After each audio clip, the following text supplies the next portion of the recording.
Hi, I'm Al Goff. And I'm Miles Miller. Hi, this is John Schneider. Hi, it's John Glover. This is Justin Hartley. This is Steve the Knight. This is Aaron Ashmore. This is Cassidy Freeman, and you are listening to Starkville. Starkville. Starkville. Starkville. Starkville, House of L. Starkville, House of L. Starkville, House of L. The podcast.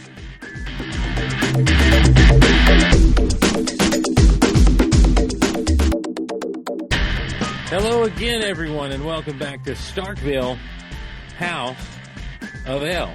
This is our episode not covering Rosetta because I wasn't even invited to that one, but we'll talk about that later. This is for Visitor, which, hey, what a great way for me to be back on the show. Hey, Steve, let's bring you on to talk about this episode. And then, of course, Precipice, the one that anyone who has any type of speech impediment is going to have a hard time pronouncing. I'm Steve Glosson. And I'm Derek. You're not bitter, are you? A little bit. Oh. Okay. But it's nothing that's going to hinder. Explain. It's nothing that's going to hinder our relationship. No. Let's get into it. Let's do this at the top. Yeah. Well, that way let's just go ahead and air it out. I don't know if you know this or not, but at the beginning, the beginning of the show is called the top. The top of the show? The top of the show. Mm-hmm. Right out of the gate. Right out of the gate. No, please. Well, let me begin by saying this. Here's the thing. Yes. You know, Rosetta is this monumental episode in the life of Smallville. It's all downhill after that episode. The whole series? The whole series. Like, it never gets as good as Christopher Reeve, saying Kal-El and the John Williams music kicking in. There's over 8 more seasons left for us to get through. Are you sure? Last I checked. I'm almost certain. 3. There's season 3. 4. That's 2. 5. You're getting close. 6. But see, you've already covered 6. I want to say 7. No, we agreed. 7. We agreed we were going to go all the way back around again. Oh, This is it. The next 20 years of your life, Glosson. We're doing it. 7, and then there's 8. I believe 8 follows. Yeah, and then I think there was 9. 9. And if I'm not mistaken, 10. There was 10. 1 for each commandment. Okay, so counting on my fingers, Derek, you're absolutely right. Yeah. It was, I was like, oh, they're doing Rosetta. And look at there, it's all the old guys back together. And Graham. There's Graham. Well, Graham was there from the beginning. He left you. So did you. He left.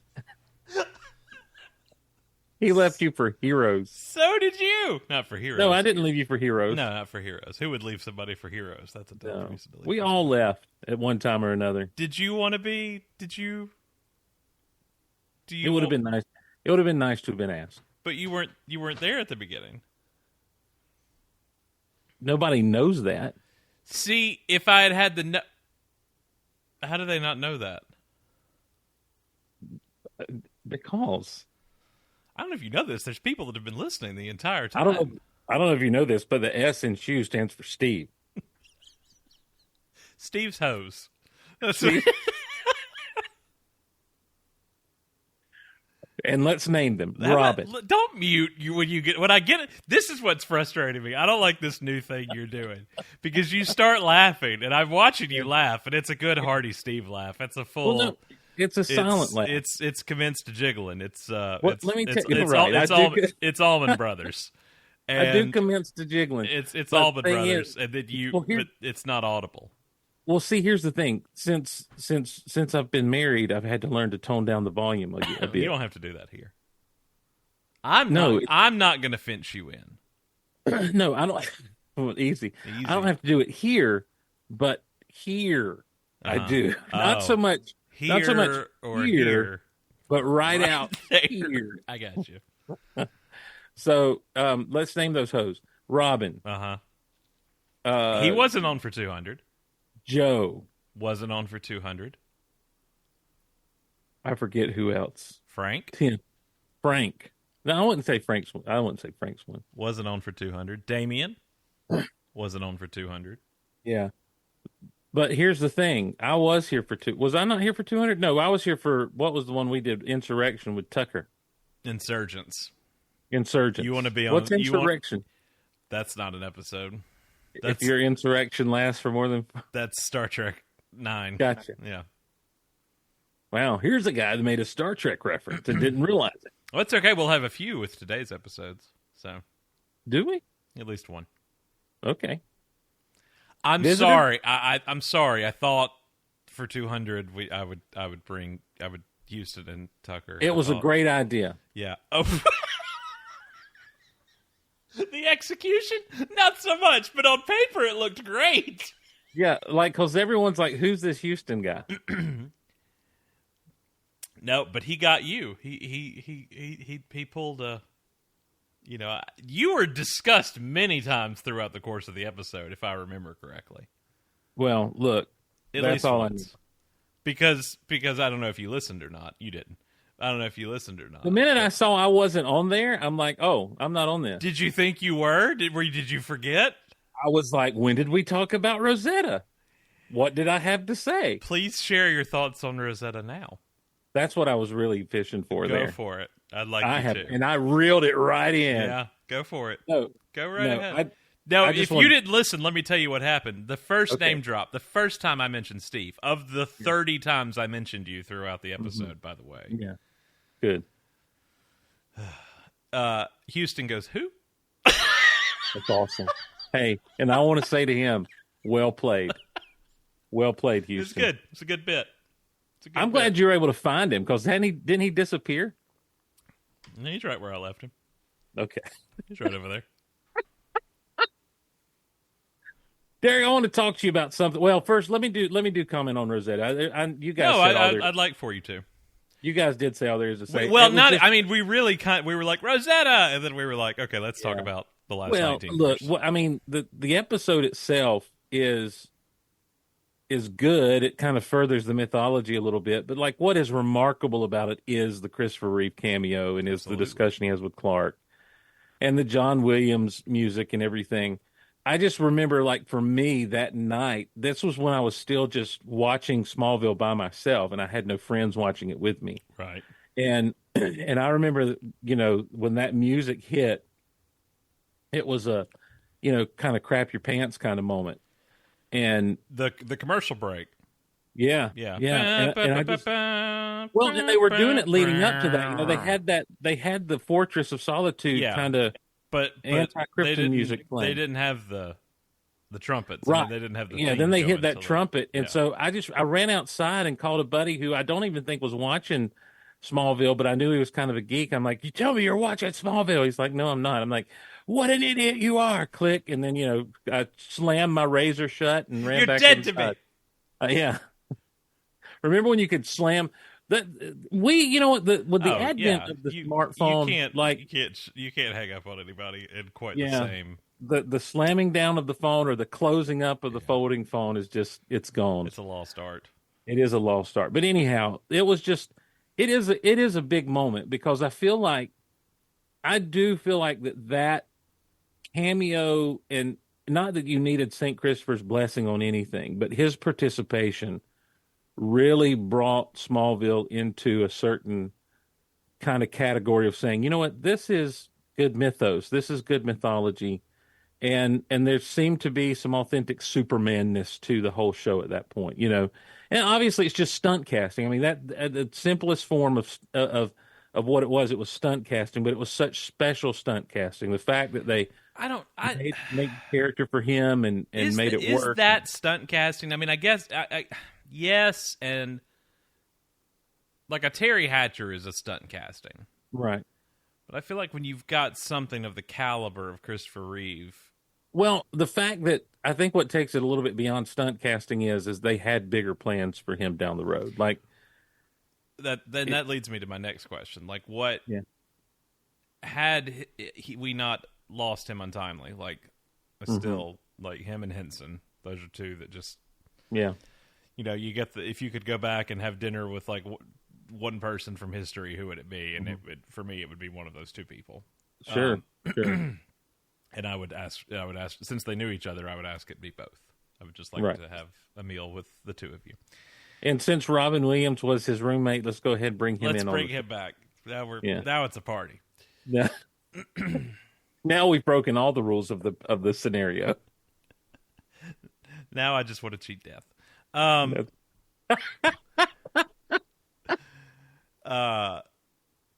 We only get him one more time, season 3. Yeah. And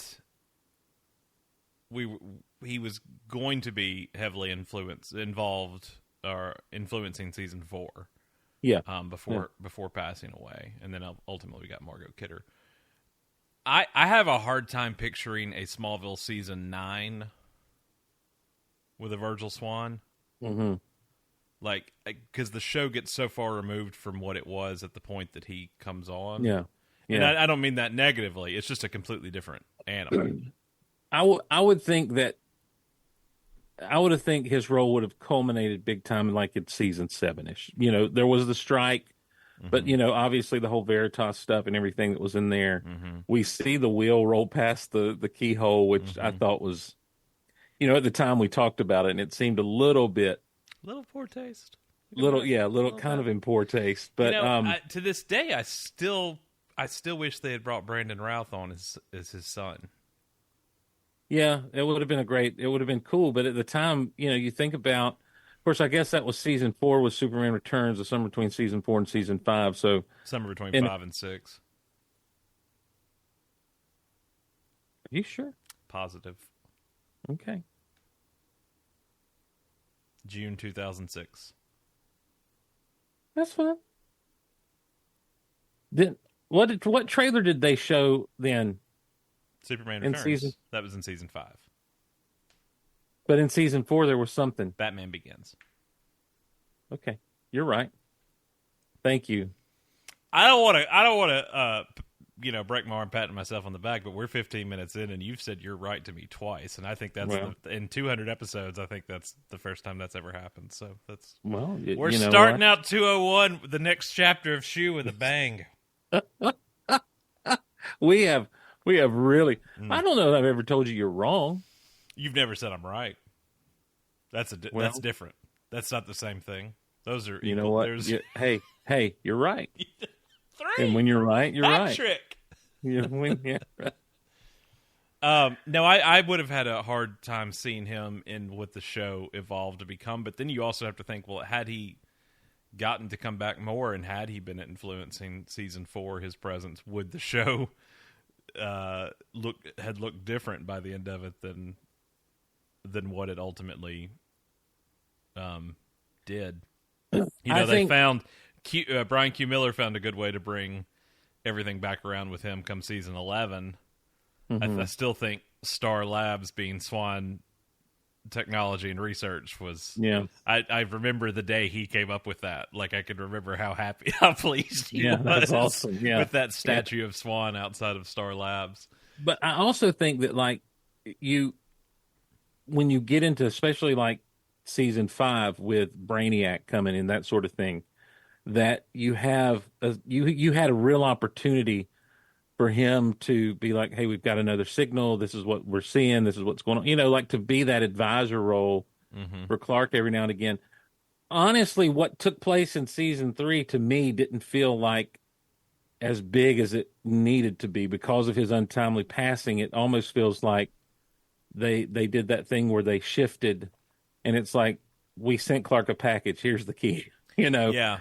And that's getting ahead of ourselves. But Rosetta itself, to me, was such a revelation. And at the time, not knowing where it would go, it really was, like I say, it was just it was stunt casting at the bare bones of what having Christopher Reeve on was that. But it also added to me, a legitimacy to this show. And it really made you realize, because I didn't know much about any of the people behind the scenes at the time, but it helped me to see these people really care. Of course, and was Jeff Loeb on in season 2? Mm-hmm.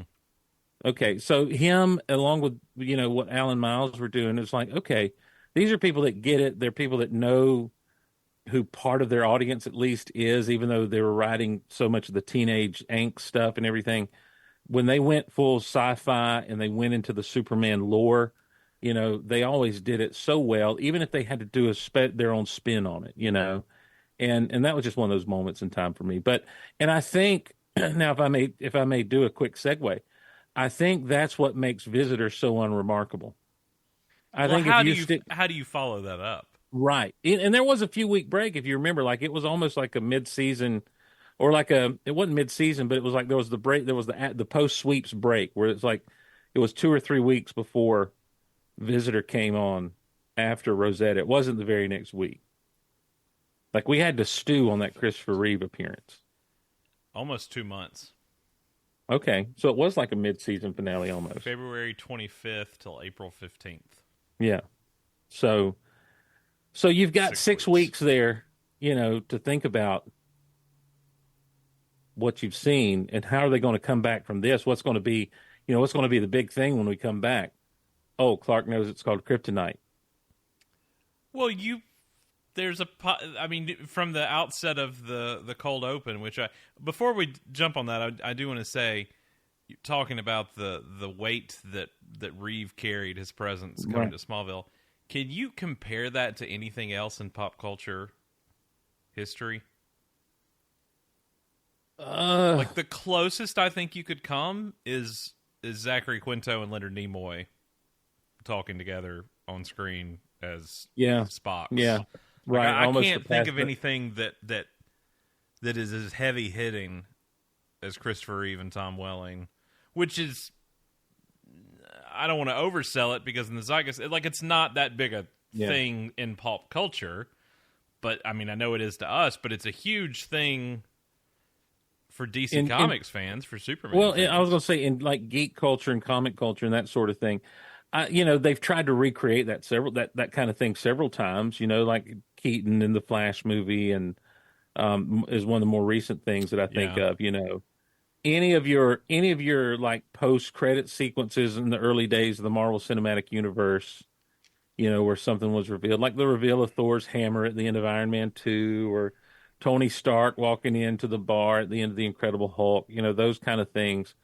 But no, I think you're right. I don't think there was ever, it would have been like Adam West playing Alfred in Batman Begins almost. Yeah, I mean, it's the passing, more than just an item or an Easter egg, it's the passing of the torch of a character between two actors.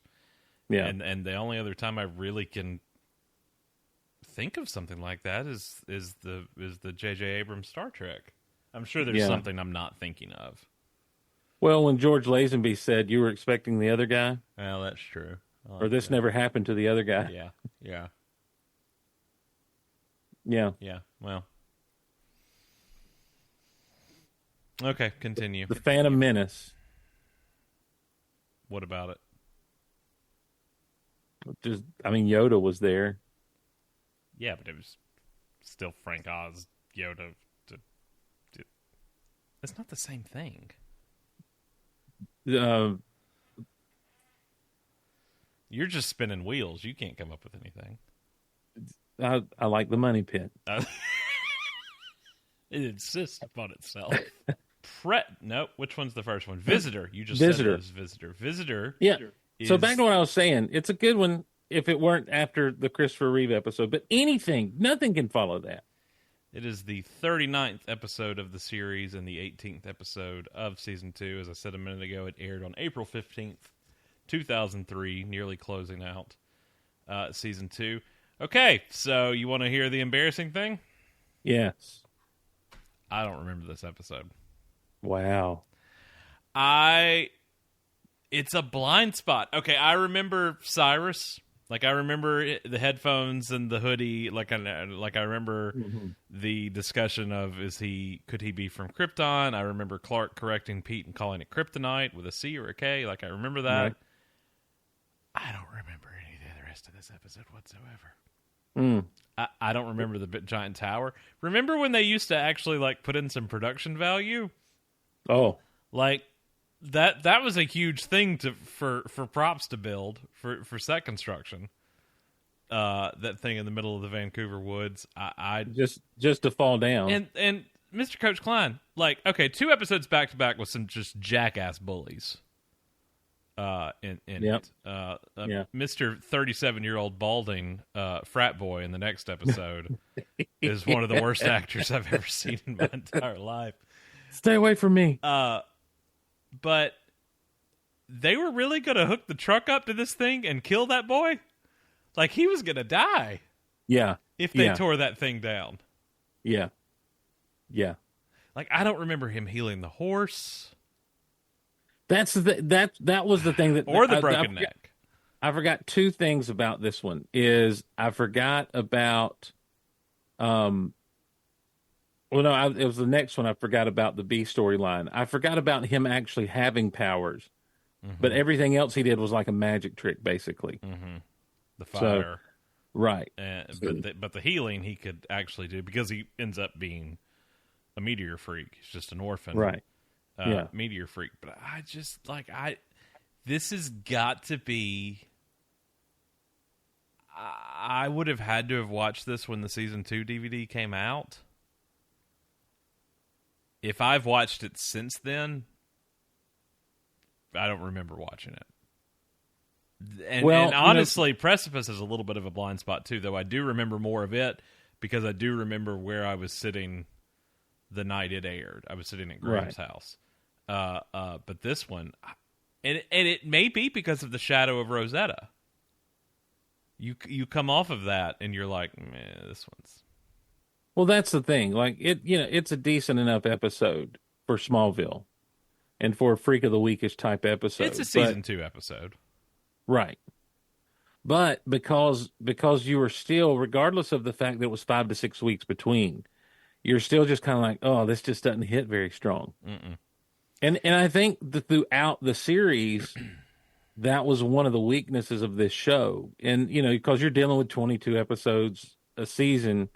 You can't make them all just kind of smack you in the face with awesomeness. There's going to be some episodes that fall a little flat. This wasn't filler necessarily, but it also didn't do much to move the overall arc of the season. It's along. not noir, right? Yeah, because filler doesn't necessarily mean noir. Does not mean noir. I was going to say something. I can't remember what it was. Yeah, I feel like isn't it kind of weird how you can look at an episode and be like, yeah, that's a season 2 or a season 4. Oh, yeah. Like, there's just a feel about it where they were in that point in time in the filmmaking and the writing and even the acting of... And, of course, you can look at Tom's hair and figure out which season it is. Right, but it's so weird that there's some that are just so implanted in that time period that you're like, that's a season 1 style episode, or that's a season 3 style episode in terms of, and I'm not even talking about just from memorizing the series, just in terms of the way the episode folds, like the act breaks and everything, and the differences in, well, actually, specifically in this one, but I was thinking about something for the next one. But with this one, like, they were still trying different angles at the farm that they hadn't filmed yet. Like, they were trying new stuff in shooting, and big sweeping Mark Snow keyboard, themes and different stuff like that. And it's stuff like that you don't get. We get to season 9 and we're reusing establishing shots of the farm from 6 seasons ago because they couldn't afford. They didn't want to pay to go back there anymore. Well, they had to pay. They had to pay so much to get that street corner set. Built and maintained. Yeah. The B story and you've got the boy. The A story, of course, is Cyrus and what's going on with him, and is he really from Krypton or is he? A meteor freak or whatever the case may be. It's a very K-Pax kind of thing. If you remember K-Pax. Here's a guy. Reference that. Because doesn't he kind of end up in a catatonic state at the end, when... Kevin Spacey, no, he went to jail. Got it.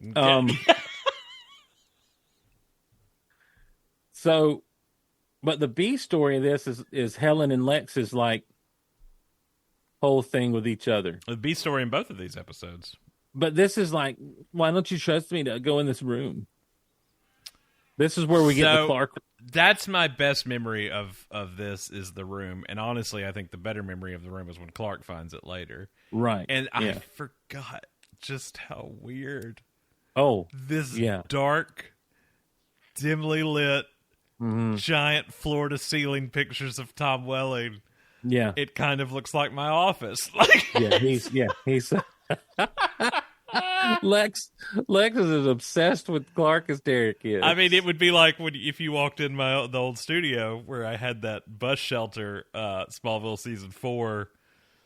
8 foot tall, of him with like the shirt ripped open, flying, and everybody was like, "Derek, you okay?" And I'm like, "It's good, it's fine, he's flying. That's all I care about. That's all we need. I don't care that he's shirtless. It's fine that he's shirtless." And what's the problem with him being shirtless? Yeah, look at him. Not that there's anything wrong with that. He's something else. He's a good specimen. Yeah, he's a good. He's a fine specimen. Tom Welling is a good specimen. He's an excellent specimen. No, I never, back then you're watching it, and you're like, oh, Lex he's got like the antithesis of a Fortress of Solitude. He's got this, he's got this Lex Luthor, Superman obsessed laboratory type thing, and you watch it now, and you're like, it's so dark in there. It's a little, it's given a weird. I'm getting as the children say, as my 13-year-old would say, it's given me the ick. Ooh. Well, to me, it's like it's one of those things that with age comes the realization of just how creepy this is. Well, no more so than Lex wrapped around Lana at the punching bag in the next episode, like breathing heavy in her ear with that.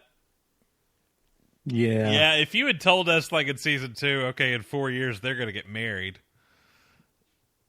I would have called you a liar and punched you in the face. You would have told me I was wrong. Yeah, I would have said, Derek, you're wrong. So what all is in that room? There's Kawachi Cave sketchings. The car is in there. There's the bullets that he shot him with and hugged. Mm-hmm. Because they're all hanging down. Yeah, obviously the car's there. The car's in there. Rickman got to him. Clark's yearbook picture. And the simulation of the... Oh, yeah, the constant replaying simulation. There's kryptonite in there. Like, what do you do? Do you go in there if you're Lex and you just sit there and you stare at things? Why do you just have this stuff on a loop over, like the octagonal disc just sits there and spins? It's not going to do anything different. Right. It's almost like he went in there and did, I'm going to do some set dressing to make it look like I have a room where I'm obsessed with Clark. I'm going to have the only light from the room will be generated from the items itself. There will be no... Is there not a spotlight over the car, or is that when he crushes the car later on? Spoiler alert, everybody. I can't remember. I think that's when he crushes it. Which, again, hey, Clark, I'm not going to bring you to an empty room. I'm going to bring you to a room where I crush the car and have a spotlight right over where the... Mr. Luthor, what do you want us to do with the Porsche? Put it back in the room. Down the hall to the left. In the room? You heard me. Yeah. And guys... We need a single light shining down on it. Just a light, Mr. Luthor? Just one. Otis, I swear to God, if you mess this up. Otis, I swear, if I turn on that light switch and there's anything other than a single light over that, you're done. You're done here. Just want the Roger Rabbit swinging lamp over the crushed Porsche. Nothing. I mean, at least make a coffee table out of it. Like, what good are you doing with that thing in there? It didn't fit through a door. I'll tell you that. Make a coffee table and give it to Clark. There you go. Clark, your dad wouldn't let me give you a truck, but here's the sign of our friendship. Here's the Porsche. It's the Porsche, but it's a coffee table. It's going to make the entire loft. Put it in your barn. It's going to make the entire loft of the barn collapse in on itself. Well, and also, here's some bullets that are kind of flattened out. Hang these up from the ceiling of your loft. I'm going to come visit you a lot more. Off in the shadow.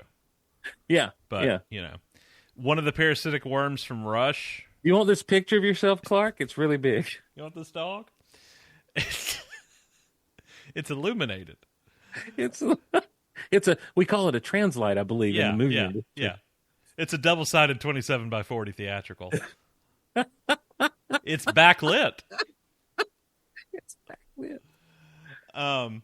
So parasitic worms in there, kryptonite, the disc. There's a Nicodemus flower in there. Oh, yeah. Old Nicodemus flower. So, somebody on props had fun with that. They were like, we need to decorate Lex's Clark room. Oh, well, let's go through. And, what have we got? What have we got? Give me the Porsche. And then there's also a giant. And why do you need it this big? Like, why do things need to be this large in the room?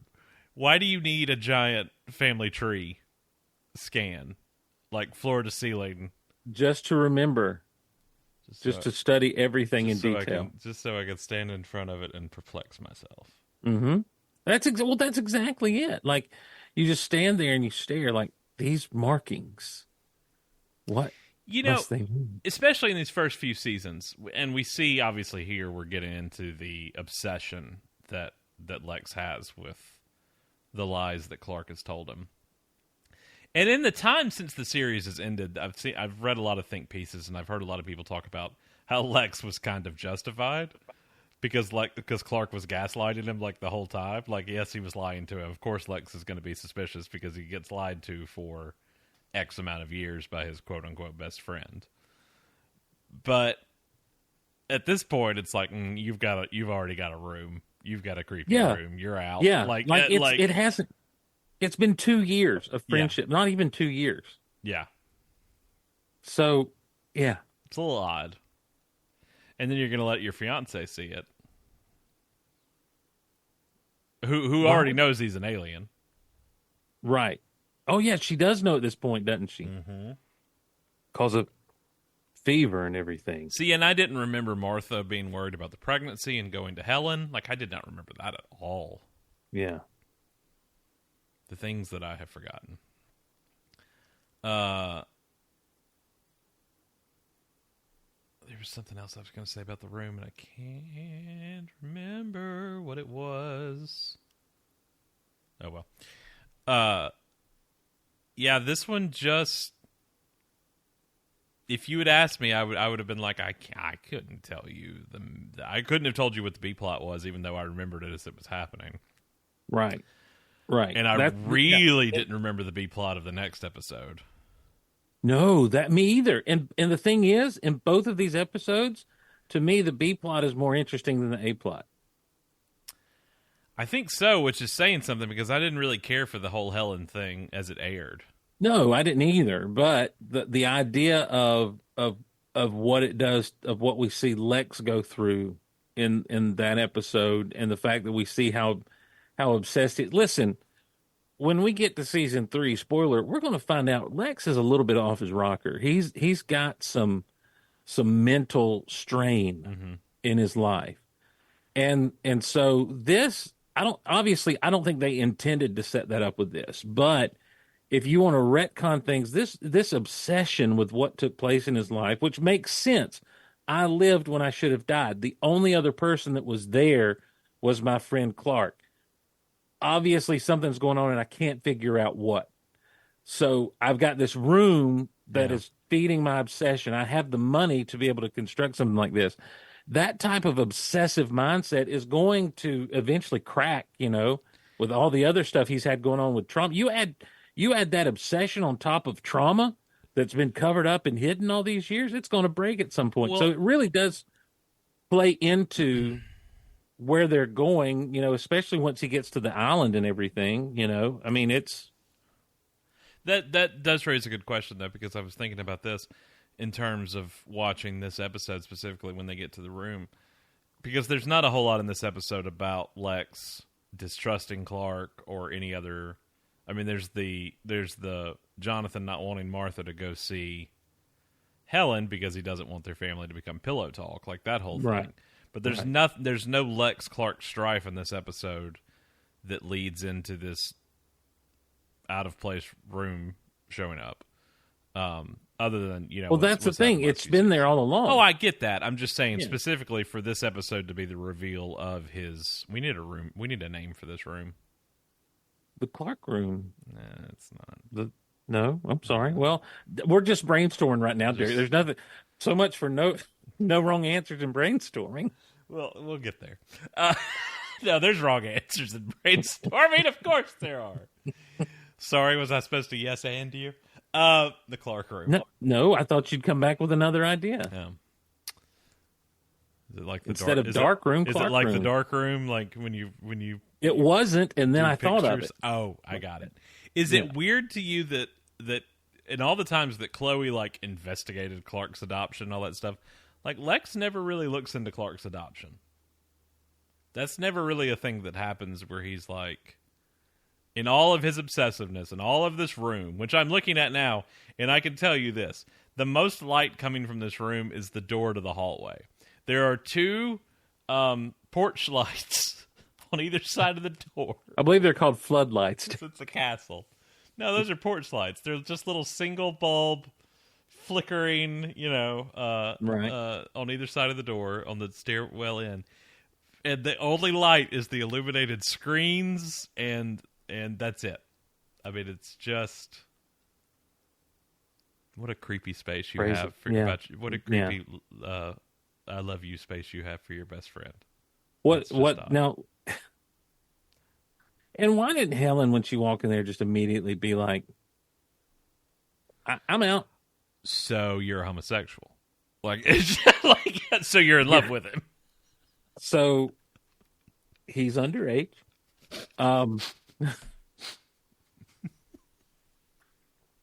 Okay.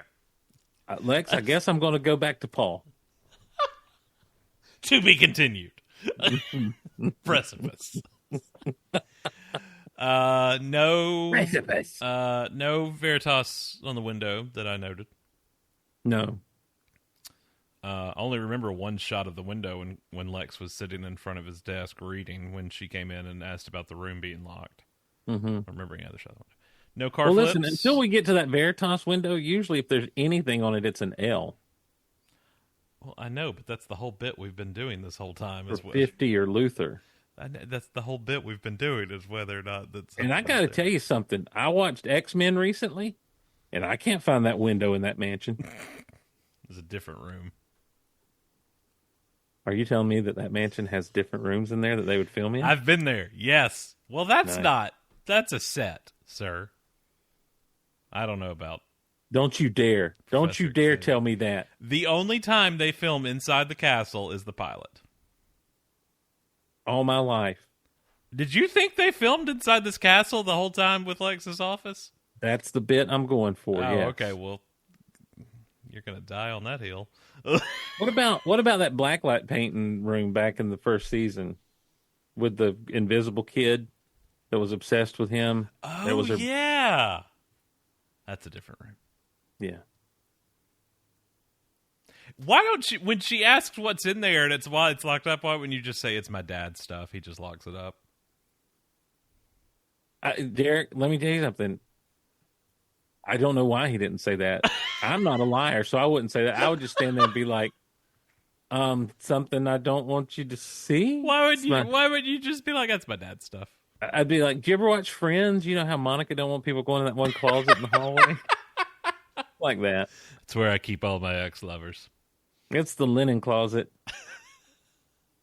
Only the maid has that key. She's like, she just wants a room to knit. She just wants a knitting room. Just give her a space. If you're Helen, though, at the same time, it's like, well, of course, we know after the fact that there was apparently more going on. There was more to meet the eye. More than meets the eye with Helen. She's got the touch. Dare to believe you can. But why is she so, I don't know. Like, I want to say, woman, come on, man. You don't, come on, man. What do you need in this house that you don't have access to? I mean, he's adamant about her moving in. She's been dragging her feet about it. Rightfully so. She finally agrees to it, and that she's locked out of spaces and wants to be her home. Well, Derek, if you're going to live in sin, you got to understand there's going to be some doors closed to you. They're about to get married. I'm just telling you what. Listen, if my mother watched this, well, they don't need to be living in sin anyway. That's what she would say. He's got a room about an underage boy. We got bigger issues. Listen, Mrs. Glosson. There are other things going on here, Mrs. Glosson. This whole mansion is out of order.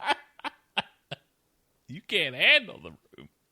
A bad man. 2.5 out of 5. I don't know. Take a flamethrower to this place. Yeah, it suffers because of its placement in the series, but I don't know what could have. You almost would have had to roll right into the big 2-part season finale for the episode to be well received. Yeah, you know because what I mean? you've got this one, which I mean, it's fine, but for me to have forgotten it, that says something. Well, you had old Michael Bailey on a little bit back.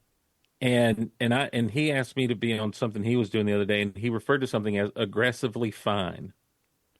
And I'm like, that's what this is. This is aggressively fine. Would you say that for Precipice as well? It's a Precipice. It's a good 2-parter for aggressively fine. Precipice is all right. I wouldn't even go so far as say Precipice is fine. Well, Precipice annoys me. The one after this is Witness, which do you remember what it's about? Is that's not the Clark? No, that's not Jonathan killed somebody. What is Witness? Clark finds a bunch of guys robbing a Luther Corp truck with kryptonite, and they attack Jonathan and Martha. I have no memory of that. See? I think I get Precipice and Witness confused. Can I get a witness? Yeah, they did they tie the Kents up in the barn. Oh, is Witness the one with the kid from the other kid from Home Alone? Yes. Okay. Yeah. And I think it's also our last Henry Small episode, if I'm not mistaken. Oh, thank God. Thank God for that. Is there a more pointless story arc in any television show? Outside of maybe the main story didn't need to How know. I Met Your Mother. They just didn't know what to do with the poor girl. They just didn't. They tried so hard to come up with stuff for her to do. But it's funny how we went from the bookends of not knowing what to do with her came from or went from let's give her a biological father to let's make her a witch. That's right. The exposition of Yeah, that's true. They do make her a witch. So yes, another forgettable one, Precipice. Then one of the mother of all forgettable ones, Accelerate. I mean, you've really got that's the one with Emily, right? That's the one with Emily and the rain. The only memorable thing about that one's the rain. Absolutely disagree because they bring Emily back in season 3. But it's not. The problem is it's a go nowhere storyline. We never revisit the idea of cloning again. Oh, yes, we do, sir. I'm sorry. Need I remind you, this is how Lana was nearly cloned. This is all Emily did. This came from Emily Dinsmore into season 6. That's right. It got all weird. That's right. Uh-huh. It's that weird season 7, season 8 stuff. Uh-huh. Or season 6 where she blew up. Where she blew up and Lex had a clone of her. And then really it's how Lex was cloned.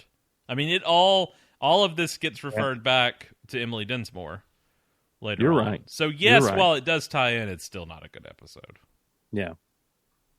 So you've got 4 in a row that are just a little that are just like slow crawls to a really good 2-parter in Calling and Exodus. I mean, I think about that. No, Precipice, the whole idea of like I say, the B story is what I find more engaging in this one. And it's probably because I'm more grown up than I used to be. But the whole thing of it's an interesting concept. What happens when someone gets hurt because Clark's doing a saving thing and then they decide, well, I'm going to sue.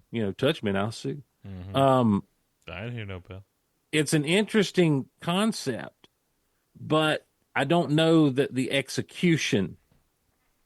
Well, first of all, you've got, like I said, from the outset, from the top of the episode, you've got these 3 30-plus-year-old men sitting in the Talon drinking who were supposed to be frat boys. I guess at Smallville, Kansas A&M. I don't know where they're supposed to be going to school. Openly drinking, pouring flasks into their drinks at the Talon at closing. I don't care how oblivious you are to life itself, like how dumbstruck you are and how much you enjoy your alcohol. There's no reason for the three of them to be having as much fun as they were having on that couch in that coffee shop at 9 p.m. drunk. And they were terrible actors on top of that. But why does it get so rapey so fast? Like the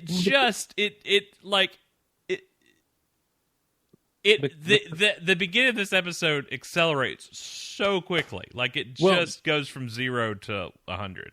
Look, so I give him a pass on that because you don't have a lot of time to develop out, the dude's drunk, his inhibitions are gone. You need Lana in some kind of danger. It's the same problem of, wow, that bar fight, they really went after Bruce Banner quick in that bar fight, to throw him over so he could turn into, like, it wasn't just, we're going to kick him out or intimidate him. He decided, why would he stand his ground if he knows what's about to happen? Get the heck out of there, Bruce. Nope, he's going to take the punch to the gut, be thrown down the stairs, into the closet, over the bar, or something, whereupon he can turn into the Hulk and show up. And so you needed that to happen. I'll give that a pass. It's just, it's like, what was your plan here, drunk idiot? Like, what, were you going to beat up the high school girl? Well, that's the stupidity of anyone acting that way. That's the stupidity of the aggressive dude. Like, hey, this is going to be what gets this chick. Well, and the fact that he somehow catches her tripping the silent alarm, right? Which I don't understand. He didn't see her do it, so I don't understand. Hey, like what? Hey, don't push the button. This is our party. Don't call more people. We're having fun. What's that button you put? And instead of leaving, I got a question for you, Lon. Hey, if you were a hot dog, would you eat yourself? Would you rather serve coffee at the Talon or have the Mad Cow? Why don't we go back and continue this party elsewhere? Ooh, creepy, weird. Hey, I understand you got an apartment upstairs. Not yet. Whatever happened to the movie theater? Is the beanery still in operation? I heard you shut them down. Are there two competing coffee shops in downtown Smallville? I heard the beanery went out of business. And population of 25,000. I had a great piano in there. What? Why don't they just leave when she pushes the button? Why did you make it so much more worse than it had to be? And to that point, does Clark listen for the Talon's alarm? Didn't he just happen to be there? Or did he just happen to? I mean, wasn't it Little John, right place, wrong time? What? No, not Little John. Oh. What? Not Lil. Not Lil John. What was his name? John Little? What are you talking about? Dr. John. Not Little John. Dr. John. Should have been the right place. Oh. But it must have been the wrong time. Wait, hey. We went two different ways with that. Hey, I got a question for you. Why is the sheriff after Clark so bad? It took him a while to get a new sheriff. Miss Lang, this is your episode. You lied to me. This isn't a good latte. This is a great latte. Did you see they had her on Talkville this week? I did. Also, I'm auditioning for the Tony Tiger. For Tony the Tiger. It's a great latte. Oh, yeah, I did not like a really sweet lady. I did not like her when she first showed up to town. Well, that's because them good old boy days are over. Yeah, Mr. Kent. Mr. Kent, them good old boy days are over.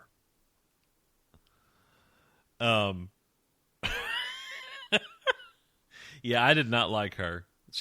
I warmed up to her. We didn't get her for too long. She dies in what, 5? Yeah, it's season 5, right? Yeah, it's the one before Reckoning. I think she dies. She dies, and then Jonathan dies. Spoiler alert. What a 1-2 punch. Yeah, for a pretty terrible episode before Reckoning. I don't remember that one. Fanatic? Was that the one before Reckoning? Where the girl is obsessed with Lex and she shaves her head. She's bald. And somebody's trying to assassinate Jonathan. Someone's always trying to assassinate I think it's her. Jonathan. Is she trying to assassinate Jonathan? Man, the things I have forgotten. No, I'm just kidding. No,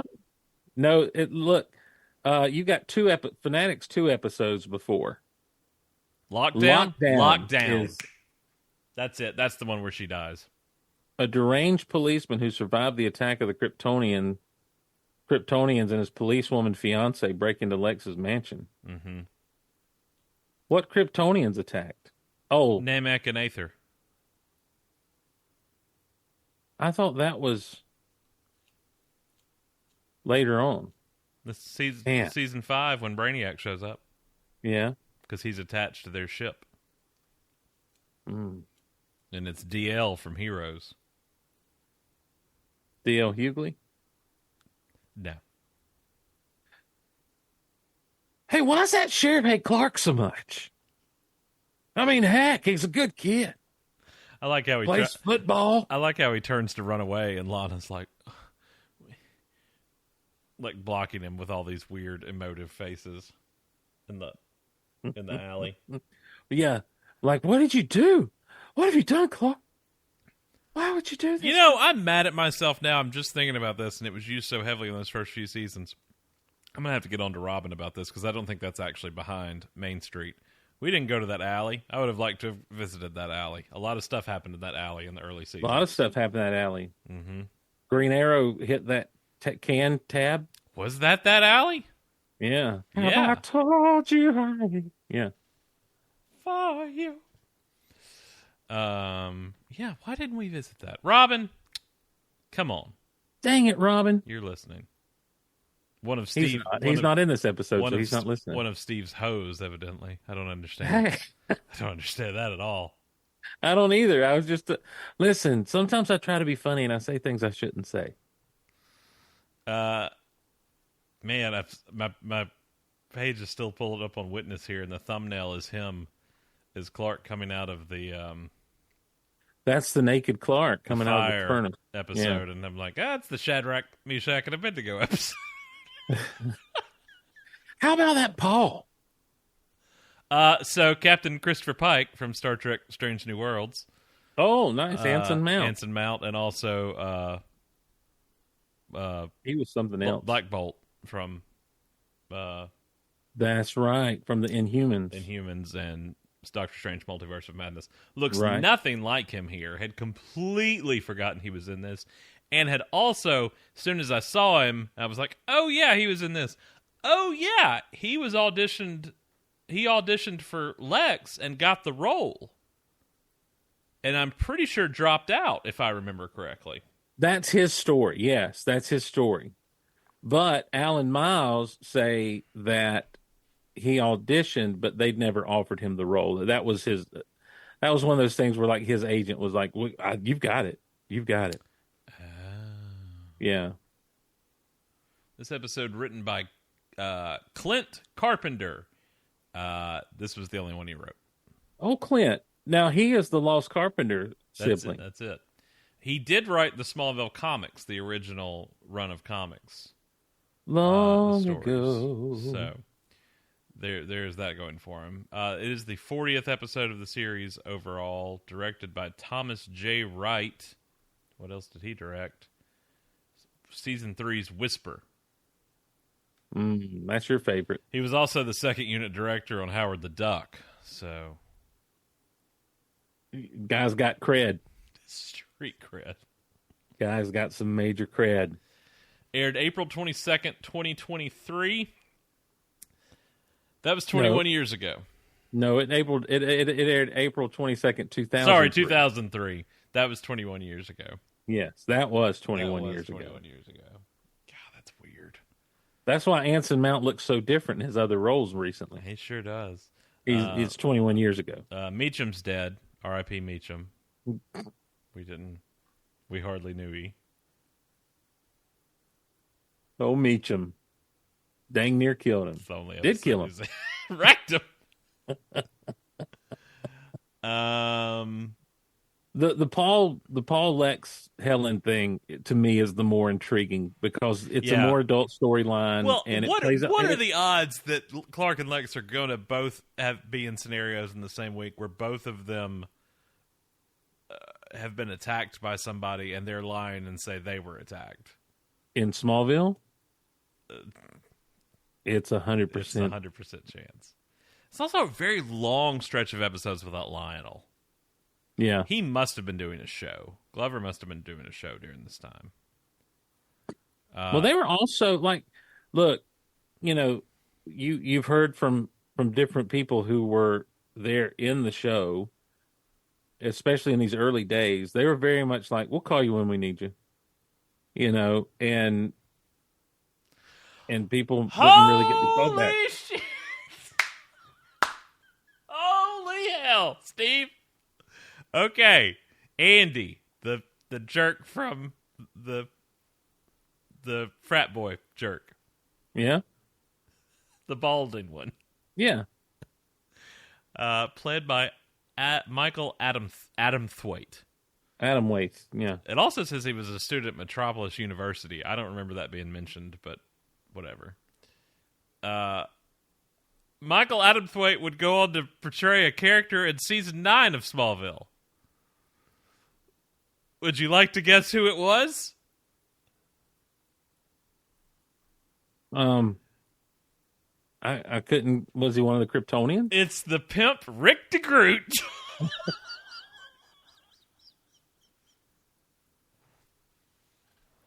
One more time. It's pimp Rick DeGroot.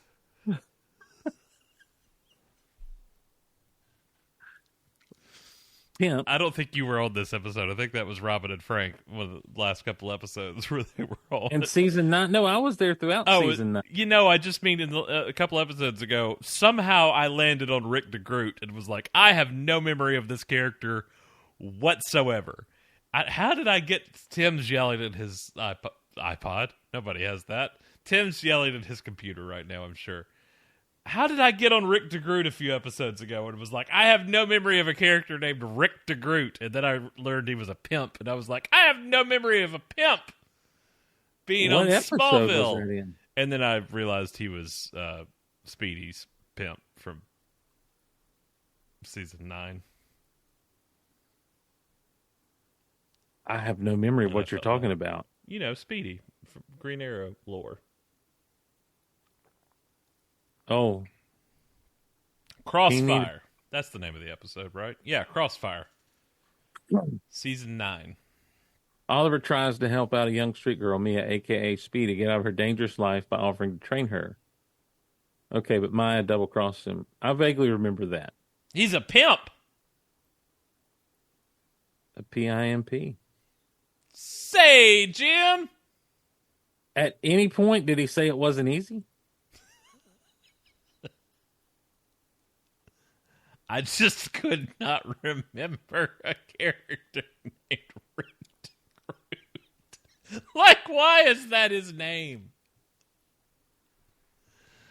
Oh, that's so funny that was him. Oh my God, that's hilarious. I had no idea. That's funny.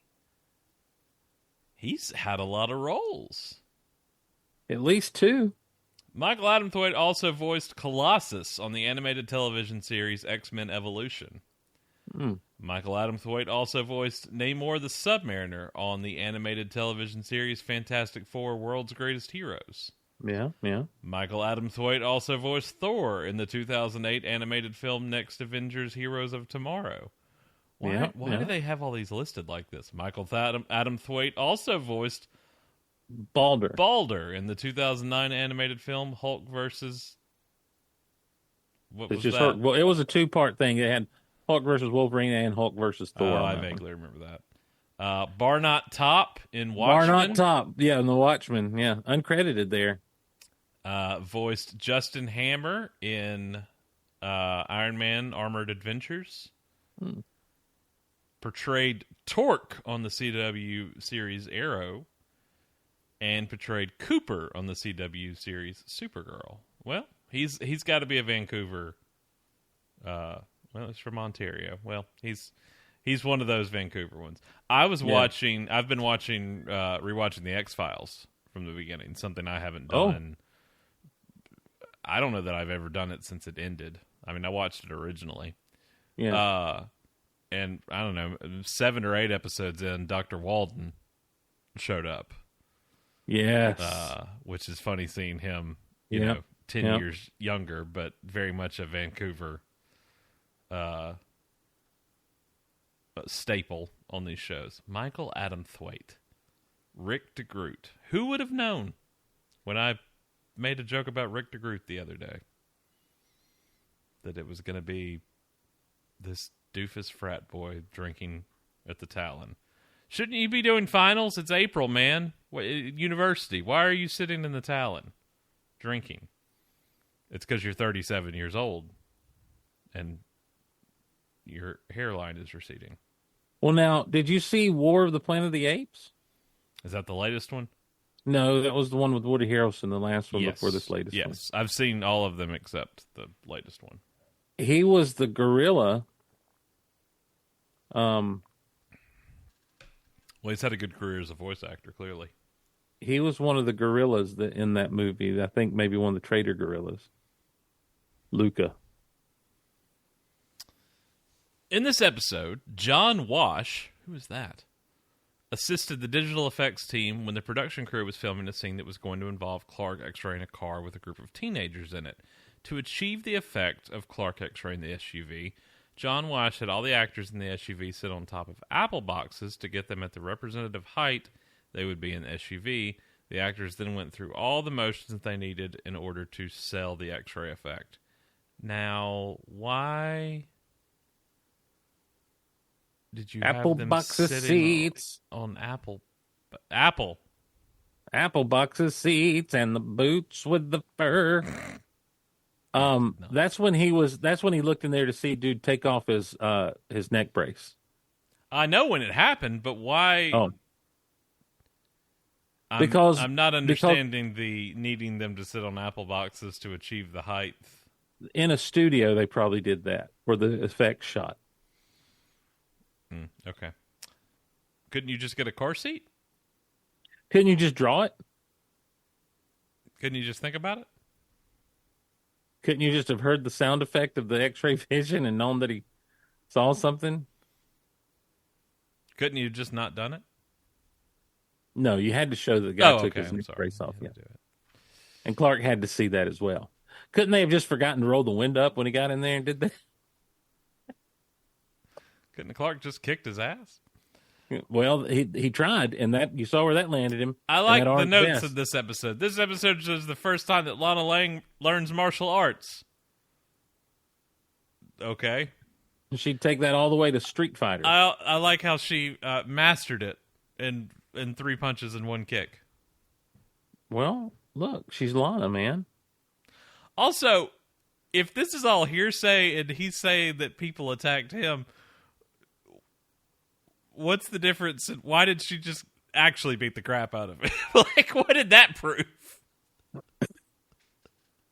That didn't prove that he didn't need the neck brace that he was lying about. Right. All you did was give him actual injuries. To each their own. I don't know. Well, it was to empower Lana.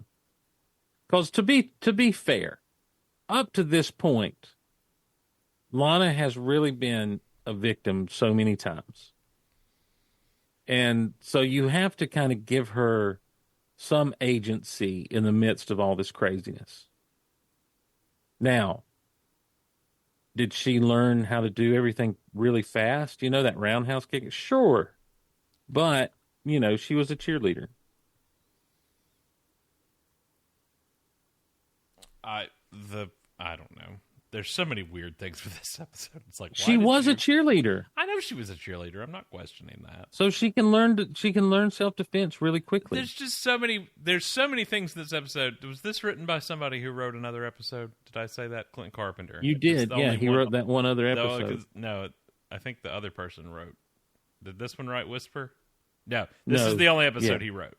This is the only. But he it's also like, wrote the Smallville comic. He wrote the comics, but it's also like I don't think you get some of the thing. Okay, so like okay, for instance, Sheriff Nancy, what's her last name?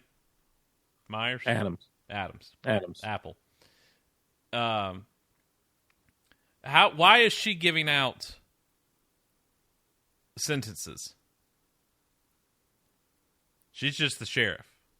Pete's mom would be giving out the sentences, right?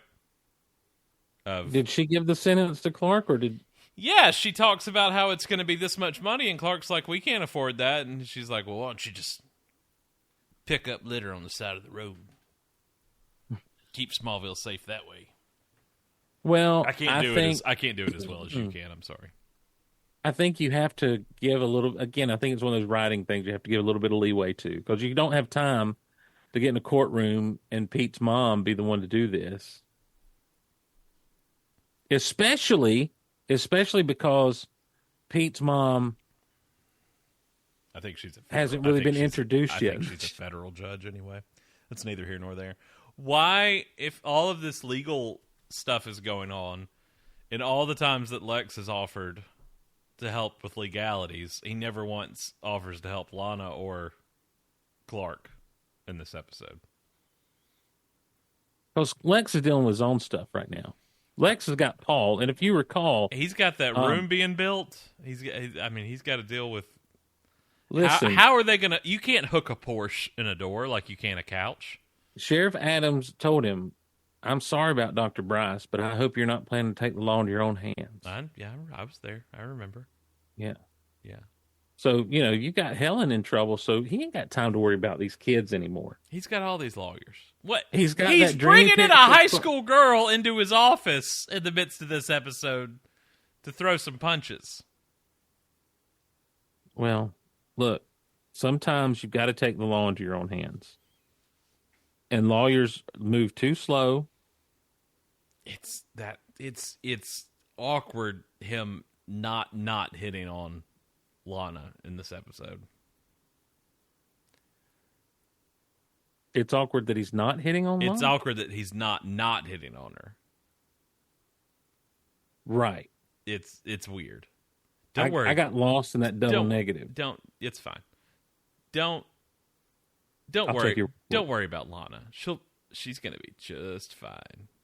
Hard cut to smash cut to punching and sweaty and wrapped around the high school girl. Oh, I thought you were going to say smash cut to season 6 in front of the fireplace. Oh yeah. Yeah, as soon as he shot the arrow in the alleyway, Lex shot his arrow, and anyway,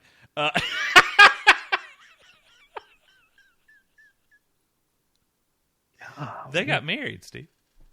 That's true. I don't know if you know that or not. Not at that point they hadn't. Did they officially get married? Yes, they're driving away, and Clark's steps out in the road, and she's looking back out the window. And let me tell you something pisses me off, by the way. Talking about these kids these days. Yeah. We talked about the whole John Byrne thing, and that they resent. They really don't like Christopher Reeve. A lot of them. Come on now. I tell you one thing that really pisses me off is the ones that say that the theme sucks. Who is saying this? These are just, let me tell you something. This is that whole thing where this Generation Z crowd is trying to rile up Generation X. That's really all it is. Well, and they're going to mess around and find out. They're going to mess around and they're going to find out. They say that the Zimmer theme is the superior theme. Like, not even talking about the Snyder of it all. Just that, and I'm like, you can't say that because the theme has been used in pop culture for the last 40 plus years. I mean, there really is no Zimmer theme. That's never going to be used anywhere, and definitely not to represent Superman. If you met an average person on the street and played them both themes, they might not know the name John Williams, but they're going to say that's Superman. If you played them the Zimmer theme, they're not going to know what that's from, the average person. Why did I get off on this? There was something that pissed me off. Oh, okay, we're talking about Promise with Clark, Lana, the wedding, looking out at Clark. Do you remember the general way that episode unfolds? It was a very different episode than what they had done before. Brian and Kelly wrote that one, I believe. Is that the one where she finds out? It's the one where Lana finds out. Okay. But we see the same scenes in the episode multiple times through different POVs. Right. But it's the one where we see where Lana actually locked Chloe down in the wine cellar so that Clark would come rescue Chloe and that she could see what would happen. But when we see it from Lana's point of view, he just disappears. He turns and then he's gone. Right. And so it got torn up on Twitter the other day. Somebody posted like, "This is the dumbest thing I've ever seen. They forgot to add the effects in." And like it was like 500,000 reposts and replies. I don't know about 500,000, but it was several. It was over 20,000. Like it was a lot, and it was. And I hate to be like the one that's like, actually, this was seen from Lana Lang's point of view, who was hiding in the room. All that part's cut. It's just him talking to Chloe and then turning around and disappearing. Yeah. And everybody's like, "This is so stupid." Because they love to hate on Smallville. They love to hate on Smallville. Who loves to hate on Smallville? These children. Derek, you're making me not like this generation very much. Is there a reason to? I haven't found one yet. Not really, if I'm being honest. I mean, despite the fact that my kid's one of them. But I'm just like, I did see people coming in and defending, like I think even Graham Tracy was like, "Open the schools, like we have to teach these." I think we have to teach these children how wrong they are. But people were addressing you have to watch this in the context of the episode. That this is from somebody. The show is told from Clark's point of view, and then this was shown from Lana's point of view. I'm so glad I don't see these people having these discussions. I gotta find it now and send it. I don't need to see it. I don't need to see it. I'm gonna send it to you. Because it's after the fact, and I don't need to. I got no time today. It's fine. You're not gonna go in the weeds. It's old. You're fine. No, I'll bring it back up. I'll find That's the problem. Oh, that irritates me so bad. Yep, there it is. I can't decide if this is the best or the laziest depiction of super speed yet. 21,000 likes. Ugh. Who are these people? So, yeah. How do I chat you? Just like this. Hi. Hey, how you doing? How do I chat you on here? If you were a hot dog. But Open up the chat. Just scroll through those replies. If you would like to give a dramatic reading of any of them, you're welcome to. This is your platform.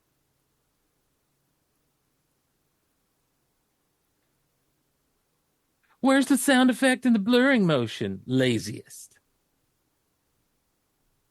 Okay, I'm seeing a lot of people. There's some defense. If something accelerated from a standstill to near the speed of light right next to you in an instant, you'd notice, LMAO, the amount of energy produced would be almost unfathomable. But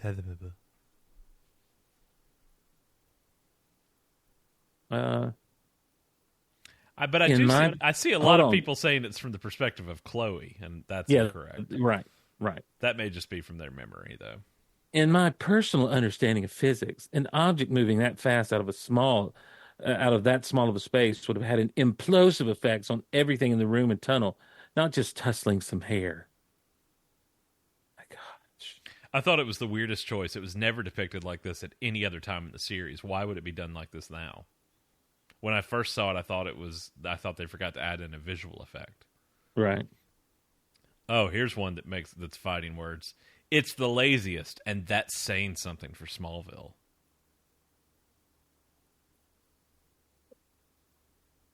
It just makes you mad, doesn't it? See for yourself why the fastest growing companies in the world choose. Oh, that's an ad. I don't think that. I don't know how that.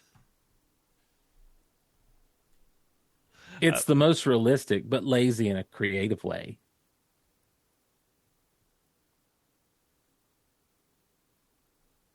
Okay, let's see. There's some stupid ones.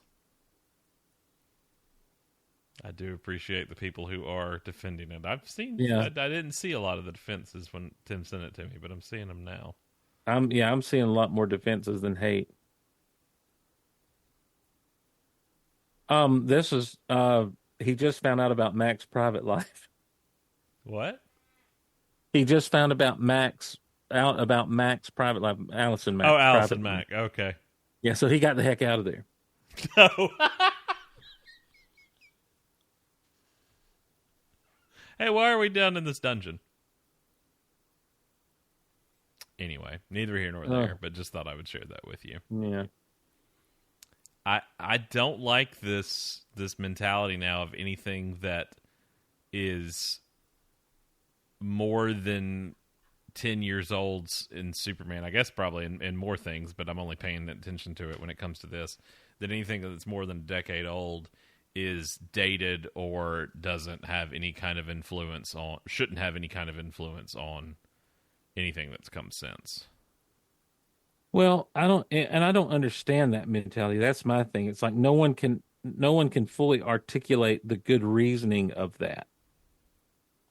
And so that it's a real bummer. And look, if I'm sitting down to watch an episode like Precipice, I'm forced to kind of say, yeah, you're right. I get you. I don't want this to influence anything that's come behind it. But, The Incredibles. Yeah. Well, there's a Lois and Clark episode where it's like a street performer or something gets hurt and wants to sue Superman. Yeah. He's a musician. That's what he is. Smallville is a time capsule.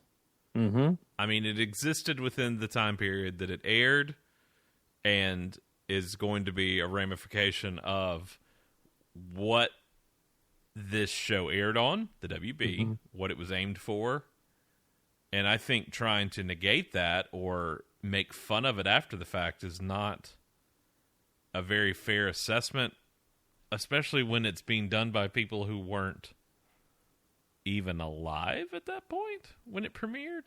Right. Well, I mean, that's like, who looks at a black and white movie and says, I can't believe this isn't in color, except for Ted Turner. What do you mean It's a Wonderful Life's black and white? We can't have that. Color it. No, I mean, it's... Well, I grew up watching Turner Classic Movies. I hate anybody that's turned off by a black and white film anyway, or that calls a movie old. If you have not seen a movie before, it's not old. I don't care if it was made 50 years before you were born. It's not an old movie if you've not seen it before. Right.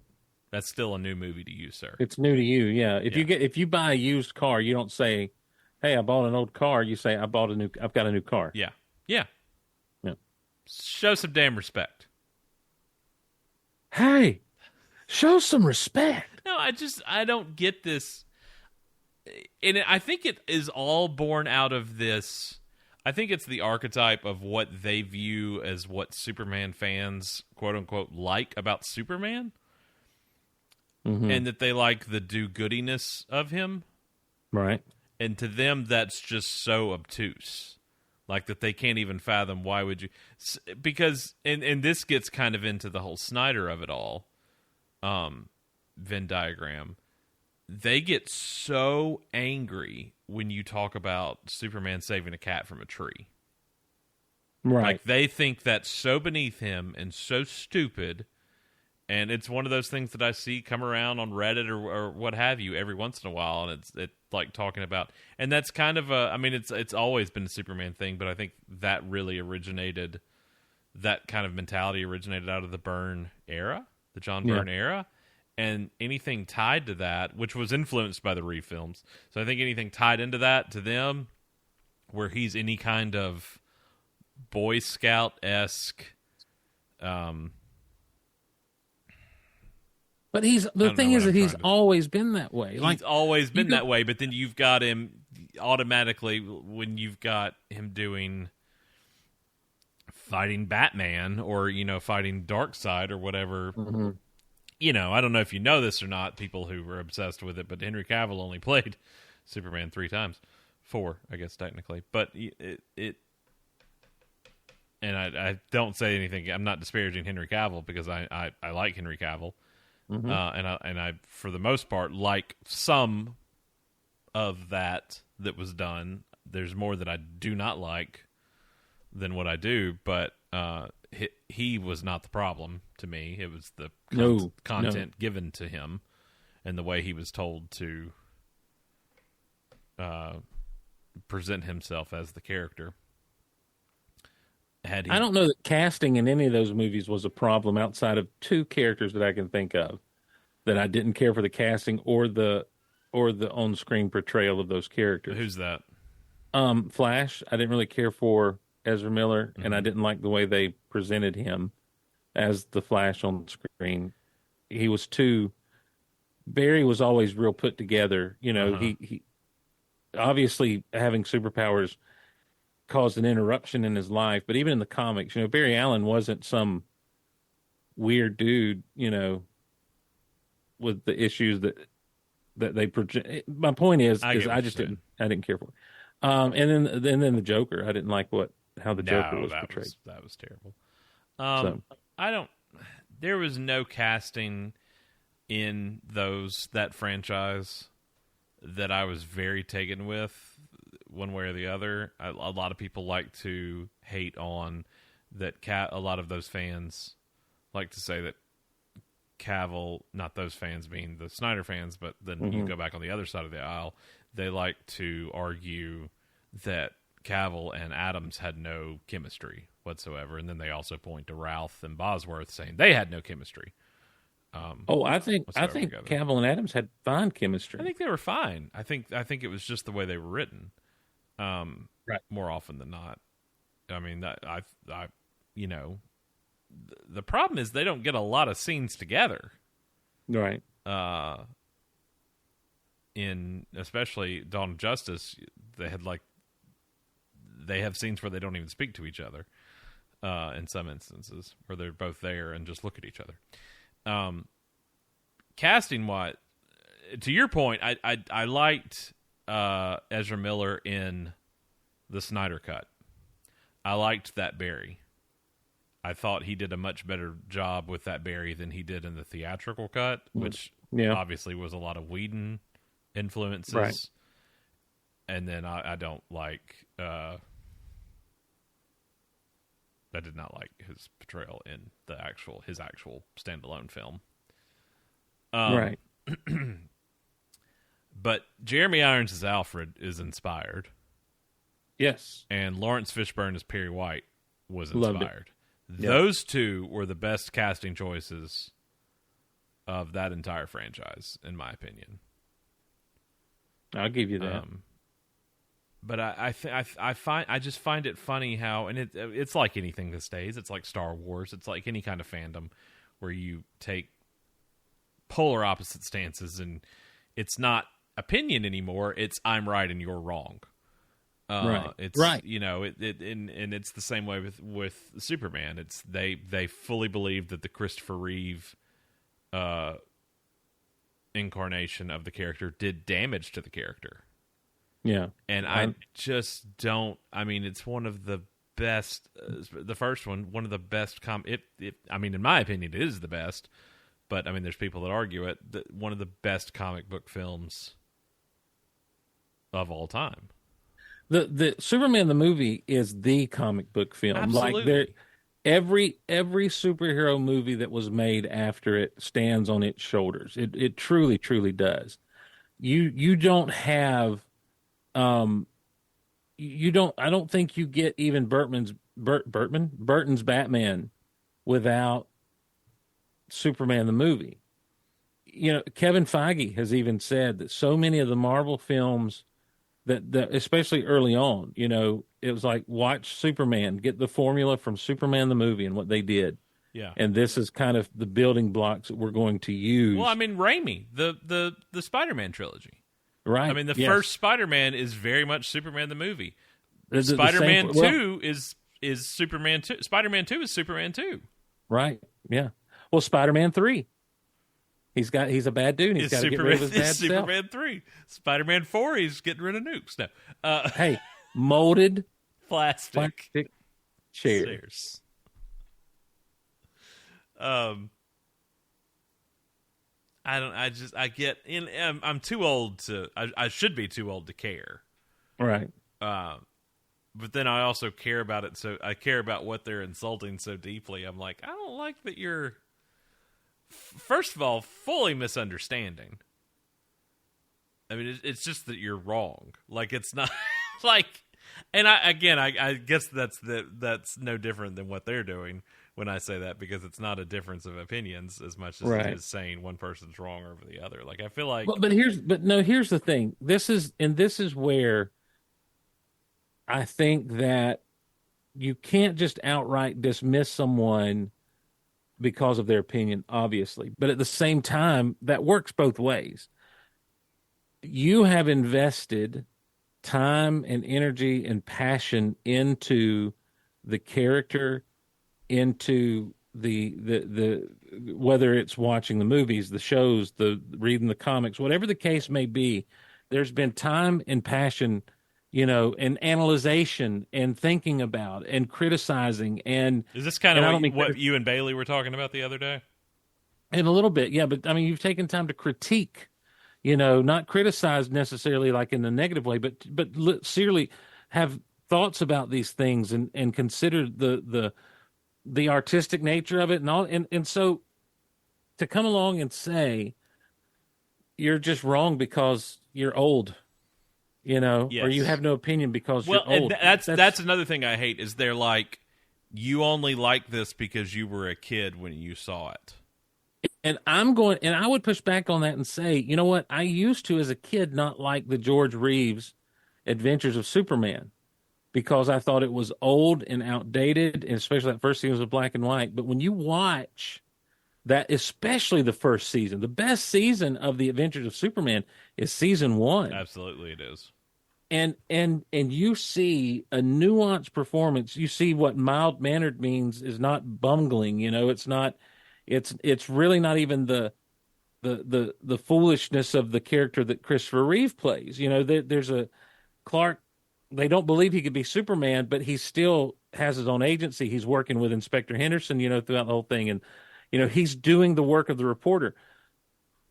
I think that's it's a great depiction of, especially for the times, in that time, in that era of Superman. But then you come to Christopher Reeve, and the thing that makes him so good is he has to go so far and delineate Clark Kent from Superman, because he realizes, here I am on a big screen playing this character in full color, and if there's going to be truth to what's being done, taking off the glasses is not enough. Like they acknowledge that without ever saying it, that he has to do more than just take off the glasses. And it is encapsulated, and this has been spoken of to death. It's encapsulated in that one scene where after the flight, she's walking back into the apartment, he's knocking on the door, and she's going to get her coat, and he says, "Lois," and he takes off the glasses and straightens up and transforms into a completely different person in that moment. And you're like, not only do I believe a man can fly, I believe a man can wear a disguise out in plain view and just be completely overlooked. So I say, screw those kids. Not the way that Lex is with Clark, but Yeah, I know, I got you. I love differences of opinions because you can learn something from each other, but when you automatically go in just shutting down or hating on what somebody likes. Okay, you and I like Last Jedi.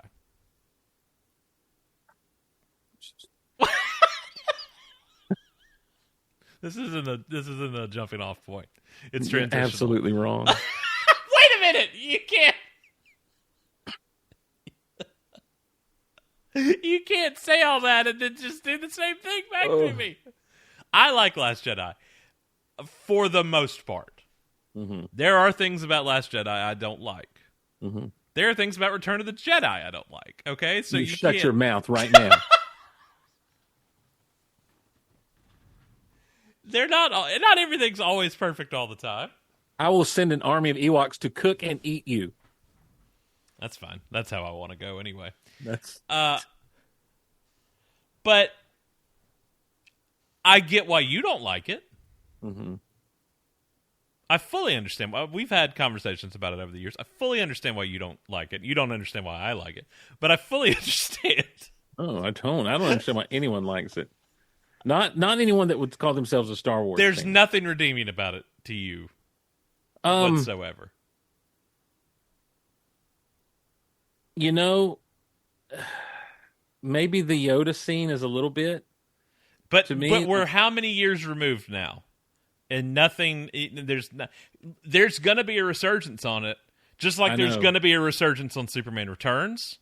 Right. There's right. and come 20th anniversary, 2 more years, yeah. almost exactly. We're like 2 weeks away from that anniversary of that film. That's going to get a resurgence, especially in the face of the loss of the DCEU, if you call it a loss, and the new Gunn film. Yeah, yeah. No, you're absolutely right, and I think that's the thing that I'm interested to see if I live long enough to see, how those films, that sequel trilogy, ages. My problem is a fundamental problem with The Last Jedi, because The Force Awakens, it took me a minute to get on board with. I had to see it a few times, and I got it, and I'm like, okay, I can do this. And so The Last Jedi, I go into and really, there's so many things just from what the movie was. If you're directing the middle part of a full trilogy,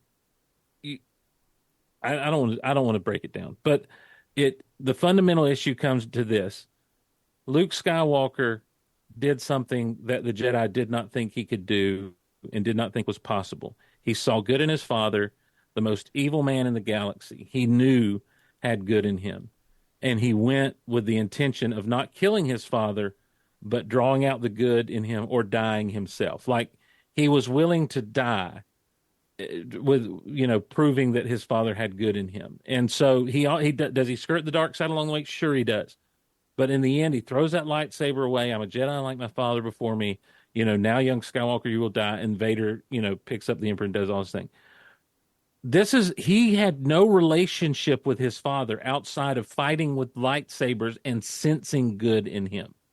And he refused to think that the man was so evil that he needed to take him down to help win the day. I do believe that same man, regardless of how many years it's been, it is not character growth, it's character regression for him to stand over the bed of his nephew, who he's obviously known since birth, and saying, well, I sense darkness inside of him and I almost killed him. The idealistic young hotshot guy versus the man he has. I mean, you get crabby as an old man.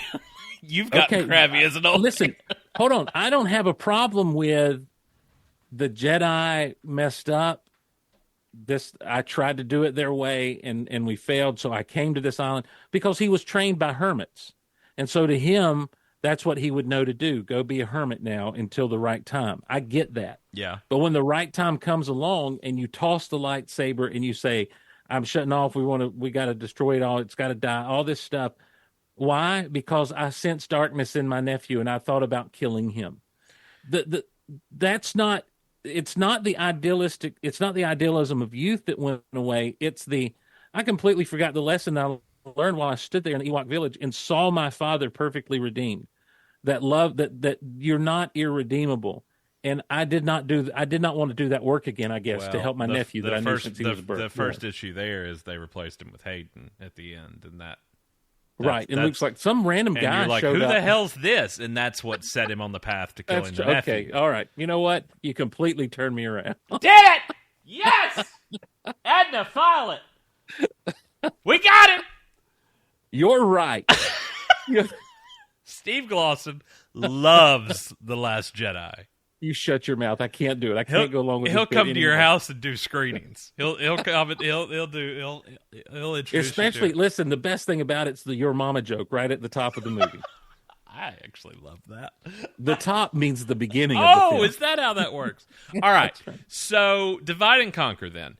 If that's how you feel about that, is that kind of the same mentality? And I know it's not exactly the same thing because it's not a sequel, but it is our beloved character that we've known our whole lives. When you watch Cavill Superman with Zod in a headlock and facing that, our inherent problem with that in 2013, I remember sitting at Chili's and calling you and talking that night because I went and had dinner and I went back and saw it again. Got out of the theater, went to Chili's. I'm sorry that I went to Chili's and didn't shop local, but I went to Chili's. No, that's fine. No, there are local people employed at Chili's. It's not a good place. I probably had some margaritas too. I like their chicken crispers. And then I went and saw it again, but I remember being on the phone with you that night because we couldn't work out seeing it together and discussing the neck snap and trying to explain it away in a way that we were okay with because it was to make it okay because it was the hardest thing in sitting in that movie and getting to that climax and that being the ultimate choice that he had to made and because the whole thing about Superman, and I guess you could kind of say this about Luke Skywalker in a way too, even though he never says this, and Superman has said this in different mediums over the past 80 years, there's always a way. Right. There is always a way, and it doesn't have to end like this. There's always another way. And we've seen it in Smallville. We've seen it in Lois and Clark. We've seen it in Superman Lois. We've seen it in The Adventures of Superman. There's always some other way. In Superman the movie, the other way was time travel. But there's always a way. And we were sitting there having... No consequences! We were sitting there that night having to do flips to convince ourselves that we were okay with it. And the thing we ultimately got to, I remember, was, well, I'm okay with this if this is the reason why he doesn't kill. Yes. Or this is the reason this is the reason why he does always believe there's another way. Because he made this choice and he doesn't ever want to have to make this choice ever again. Right. Now, that fan base that loves that director / writer / producer / snap his neck. Yeah. They're all for it. Yeah. Because they don't, and I hate to do this because it's the same thing that's happening online all over the place, and I hate to be like, you don't understand the character and tell you that you're wrong when it could just be a difference of opinions, because I get that you like what you like and you like this version of the character. But that's not what we've had the past 80 years. And their whole thing is, well, why does it matter what you've had the past 80 years? Why can't it be, if you keep treating that character like that, then you're not going to get anything new out of them. You're just going to be redoing the same thing over and over again. And I'm like, it's worked this far. And I've absolutely disagreed with that whole concept of that, too. It's like, if someone is that much of a light, if someone is that much good, does that much good, then what you need to do is find scenarios to push the boundaries of that, not push them into the darkness, but to tempt them away from the light, to make them prove that the light is good. I always go back to the story arc in the comics called Ending Battle. And it was Manchester Black. And basically Superman walks in on Manchester Black having killed Lois Lane. In fact, the cover of this particular issue of the story arc was Lois Lane dead in Manchester Black's arms. And the whole issue is Superman killing Manchester Black and just going nuts. And I think it was called Ending Battle. Anyhow, and then it cuts after after several pages of him torturing and killing Manchester Black for what he's done to Lois. It cuts back to he's still there, and all that's going on in Superman's head. And he says, no, I'm not going to kill you. Because Manchester's like, take me down, Big Blue, take me down. He's like, no, because that's not who I am, and that's not what she would want. And Manchester Black drops the illusion because he says, my God, you're the real deal. You really are the real deal. Like he can't believe that even in his anger, Superman wouldn't. And so you look at something like then the Injustice video games and the storylines that everyone loves, this whole idea of Superman going bad. Which is almost inherently I'm against. Yeah, but also the concept's a little played out. We've done it, Too so much, especially in the last 15 years, more than ever. Yeah. And so that's why when you see, and just to bring it back to the main conversation, that's why when you watch an episode like Precipice, the concept is interesting because it puts Clark, our hero, in a position to have to somehow defend that he did the right thing, in the wrong way. And his show of strength freaks out Lana, it puts him in the sheriff's line of sight and everything, but did the wrong thing for the right reason. Right. I think it was a poorly executed story altogether, because it makes more sense for Lex to be the one to doing what he's doing with Paul, taking the law into his own hands and everything so blatantly. And it's got that cool ending in the train spot, but in the train yard. But when it comes to this other side of the discussion and you look at Man of Steel, I remember that conversation as well with this is why he doesn't do it. And honestly, it's like I'm there. I'm okay, and I'm on board with that. And I'm even okay with there was no other way. So he snapped his neck, and look at the agony that caused him because Clark was so close to having a piece of home, and now it's absolutely gone. He lost a brother. I mean, he lost nearly. a brother. He lost a world. He lost kinsmen all the way around. So I get that. My biggest problem always came with out of that I can't justify away other than, well, he's new at the job, is like the teetotal just disregard for the destruction of Smallville. Well, and I think I told you that night, I do remember that conversation, and my issue was the Battle of Smallville should have prevented the Battle of Metropolis. Right. He should have never let that happen to Metropolis, having just seen what happened to his hometown. Yeah, and all that was a Sears getting destroyed and a train blowing up, and I think a water tower. Like, I mean, it's not like that alone. If you're going to do that, which was I didn't dislike the Battle of Smallville. Mm-hmm. It's actually kind of cool, and I think it's about the only time in that film where we get super speed. I'd have to go back and it's been years since I've watched it. But that should have kept the Battle for Metropolis from happening. Yeah. Well, and that's the thing is once you've had all that destruction from the world builder in Metropolis, get Zod out of Metropolis. There's plenty of space in the world to go have your fight where people won't be hurt, and then you can find another way. And of course, then you won't have Bruce Wayne getting all mad at you and wanting to kill you. So no, but anyway. maybe that's a good thing. Yeah, maybe you don't follow it up with a Batman movie where the whole problem with the film. The whole problem with Dawn of Justice can be condensed down to one sentence. Martha. No. Oh. Do you know what it is? I think I've told you. We've had this conversation before. I don't know if we've ever had it on air before. No, I don't think we have. The entire issue with Batman versus Superman Dawn of Justice, I'm not talking about the editing or the writing or anything like that, but just as a whole, if you're going to follow up Man of Steel with a Batman movie, where Superman is second billing,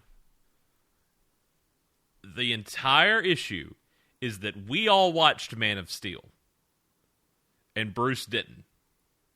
And we're having to sit through a movie, a sequel to a movie, quote-unquote sequel, where the main character didn't watch the first movie, and we're shouting, we're the people in the horror movie shouting at the screen the whole time, don't go in there! Like,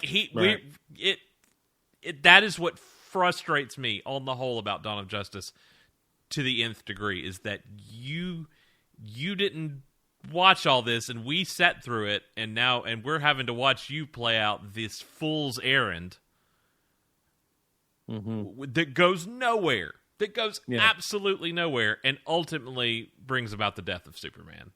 Yeah. Because we were all privy to it, and you weren't. Yeah. And because you let your main character not be a part of the story. That's my issue with Dawn of Justice. And then everything else. But mostly that. Well, Don't get me started on the shaky cam and Man of Steel, because that's the one thing that I've said for years. It's Jocelyn. Over in neck cage. Yeah, the whole time. This has been a good episode. I'm glad we got a good discussion out of 2 mediocre episodes.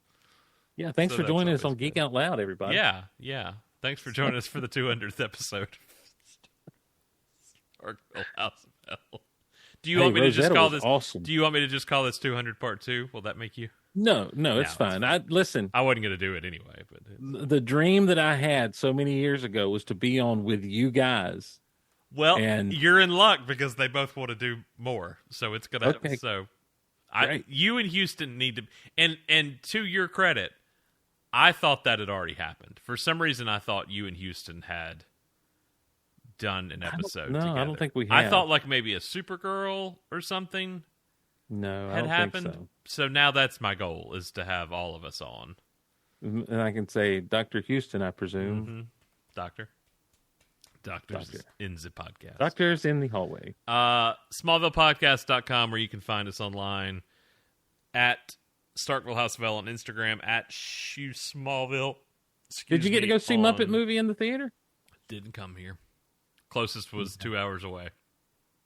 Yeah. Did you go? Come here either. Didn't come there either. But Georgia Theater Company is doing these flashbacks. They do these flashback cinemas. So next Saturday, I think I'm going to go see Raiders of the Lost Ark on the big screen. Now, I have never gotten to see...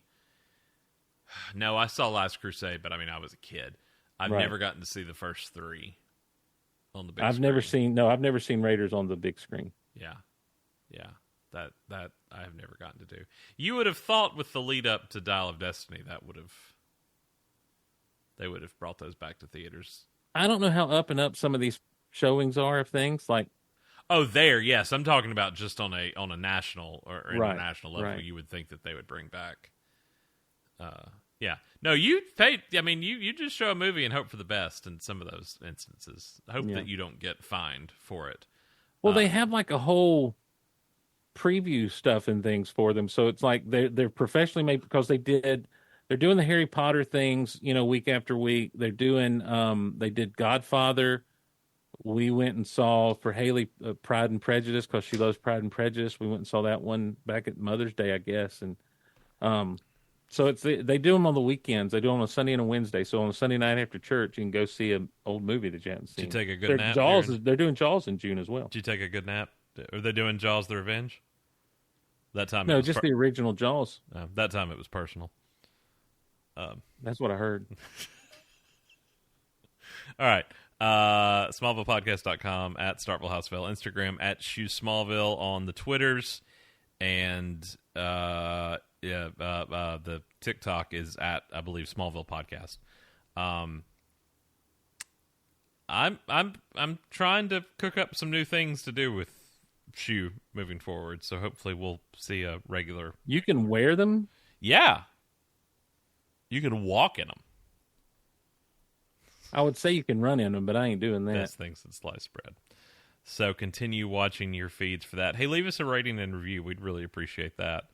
We lost all those when the server crashed back in 2012 or 2013, and those thousands of reviews we had on iTunes.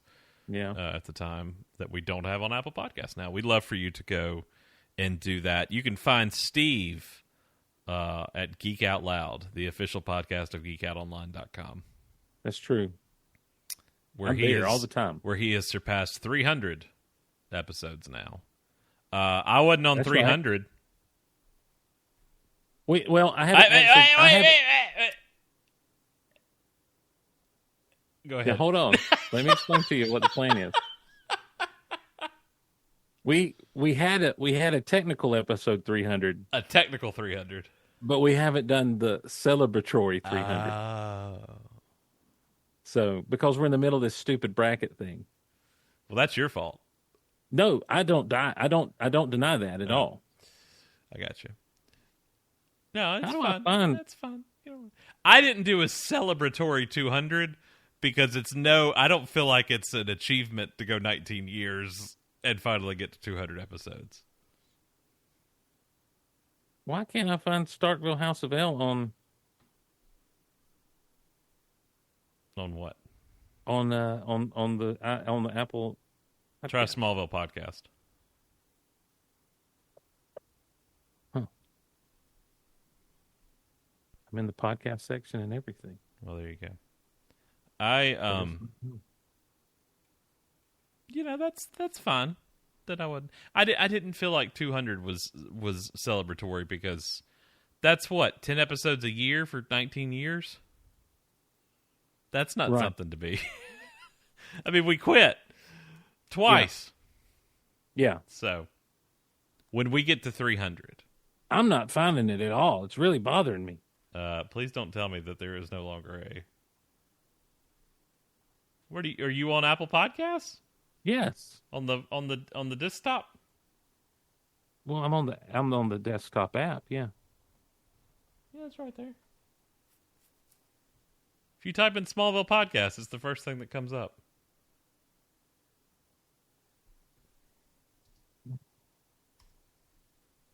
Oh, well, if you type in Smallville podcast with a space between Smallville and podcast, it's the 1, 2, 3, 4, 5, 6, 7, 8, 9, 10th, 11th, 12th thing. There's no space? Well, I mean, if you just type in Smallville podcast, like if you were Googling. Oh, something. Look at there. SmallvillePodcast.com. Starkville's House of L. Yeah, we're number 12. Y'all got to do something different about that. Well, what am I to do?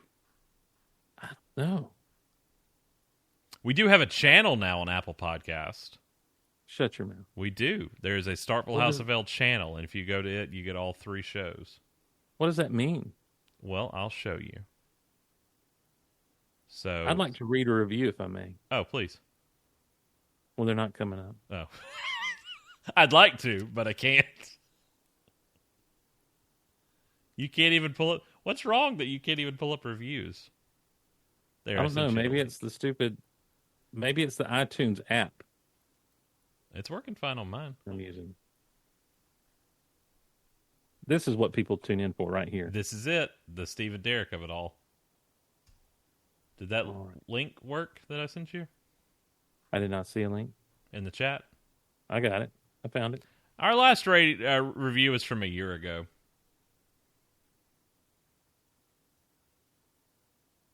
So, we're due. We're due a review. Yeah. Sure enough. You got a 5-star rating, 75 ratings over there.